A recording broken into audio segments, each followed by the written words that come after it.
Can nude art be spiritual? For many people, the question itself feels contradictory. Modern culture often separates the body from spirituality, treating flesh and transcendence as opposites. But throughout history, many civilizations believed exactly the opposite, that the human body could be one of the deepest expressions of the sacred. In ancient cultures, the nude body was not always associated with shame or temptation. In ancient Greece, physical beauty was often connected to harmony, balance, and divine order. Sculptures of gods and athletes were created nude not simply to display anatomy, but to represent ideal humanity, bodies elevated beyond ordinary existence. The body became a symbol of perfection, discipline, and cosmic proportion.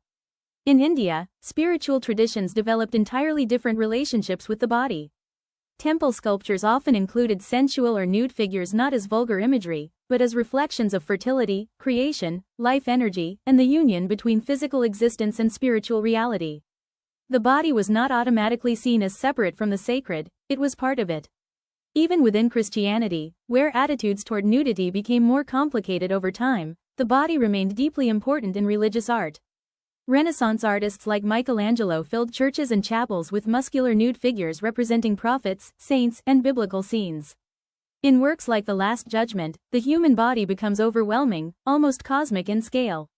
Flesh is used not to distract from spirituality, but to express the drama of salvation, suffering, and transcendence.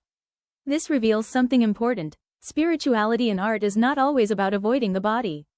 Sometimes it is about seeing the body differently. Nude art becomes spiritual when it points beyond simple physical attraction towards something larger: mortality, vulnerability, creation, transformation, or the mystery of being human itself. The body becomes symbolic not because it stops being physical, but because it carries emotional and existential meaning. There is also a psychological dimension to this. The human body is the one thing every person inhabits, yet it remains fragile, temporary, and deeply mysterious. Artists often use nudity to strip away status, fashion, and social identity, leaving only the essential human condition.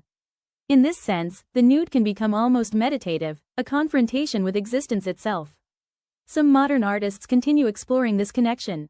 Rather than presenting idealized perfection, they depict the body in states of aging, vulnerability, silence, or emotional exposure.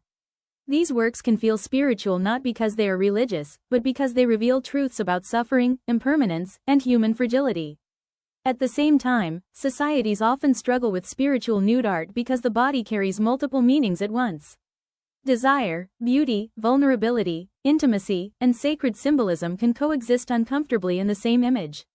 Viewers bring their own cultural conditioning, fears, and expectations into what they see. This tension explains why nude art has repeatedly moved between worship and censorship throughout history. Some eras celebrated it as divine expression, others condemned it as moral danger. Yet the body itself never changed, only the meanings attached to it did. Perhaps the deeper question is not whether nude art can be spiritual. Perhaps the question is whether spirituality was ever truly separate from the human body to begin with. Because every spiritual experience, every emotion, prayer, fear, longing, or moment of transcendence, is ultimately lived through flesh and breath. And art has always understood that long before society was comfortable admitting it.